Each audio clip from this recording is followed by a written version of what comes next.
যদি কপালে 5 লেখা থাকে তাহলে তো আলহামদুলিল্লাহ। ভাবি বলল আসো খেয়ে নাও। আমি বললাম আপনি যান, আমি ফ্রেশ হয়ে আসতেছি। তারপর ভাবি চলে গেল, আমি ফ্রেশ হয়ে নাস্তা করে নিলাম। এভাবেই আমাদের দিন যাচ্ছিল। এমন একটা লাইফ কাটাচ্ছিলাম যেটাতে নিজের স্বাধীনতা বলতে কিছুই নাই। পরিবারের দিকে তাকিয়ে হাসি মুখে সব ত্যাগ করতে হয়। একদিন খেয়াল করে দেখলাম মায়ের শাড়িগুলো সব পুরাতন হয়ে গেছে। ভাবিও প্রতিদিন একটা ড্রেস গায়ে দিয়ে কলেজে যায়। বাবারও পাঞ্জাবি গুলোতে ময়লা জমে গেছে। ভাবির মোবাইলটা হাত থেকে পড়ে ভেঙে যায়। এরপর আর মোবাইল নেয়নি। তারপর লজ্জায় আর আমাদের কাউকে বলেও নি। সবকিছু মিলিয়ে সবারই অবস্থা খারাপ। নিজের শখের জিনিসগুলো বিক্রি করে দিলাম। আমার কম্পিউটার, গিটার, হাতের ঘড়ি এবং শখের মোবাইলটাও বিক্রি করে দিলাম সবার অজান্তে। তারপর আব্বু আম্মু আর ভাবিকে নিয়ে শপিং এ গেলাম। আব্বুর জন্য কয়েকটা লুঙ্গি, পাঞ্জাবি আর গেঞ্জি দিলাম।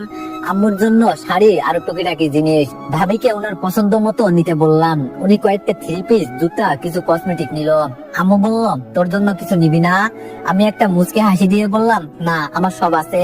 তারপর উনাদের বাইরে দাঁড় করিয়ে রেখে আমি একটা মোবাইলের দোকানে গেলাম। আমার জন্য একটা নরমাল মোবাইল নিলাম আর ভাবির জন্য একটা স্মার্টফোন। তারপর উনাদের নিয়ে বাসায় চলে আসলাম। রাতের বেলা সবাই আমার রুমে আসলো। আমি বললাম কি ব্যাপার সবাই একসাথে? আম্মু বলল কেন আসতে পারি না? আমি বললাম আরে আজব, না পারার কি আছে, আসো। সবাই এসে বসলো। আমি ব্যাগ থেকে ভাবির জন্য কিনা মোবাইলটা ভাবির হাতে দিলাম। ভাবি বলল এটা কি? আমি বললাম মোবাইল, আপনার জন্য নিলাম।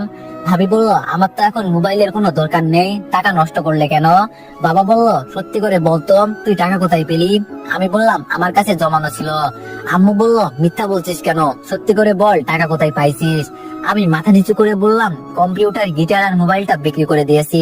বাবা বলল কেন, তোর এগুলো বিক্রি করতে কে বলছে? আমি বললাম তোমাদের সবার কাপড় চোপড় গুলো পুরাতন হয়ে গেছে, দেখতেই তো খারাপ লাগছে সেজন্য। ভাবি বললাম তাই বলে এগুলো বিক্রি করে দিবে?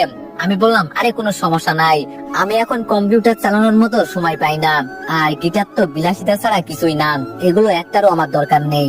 ভাবি বলল মোবাইল কেন বিক্রি করলে? আমি বললাম এত দামি মোবাইলে কাজ নেই এখন।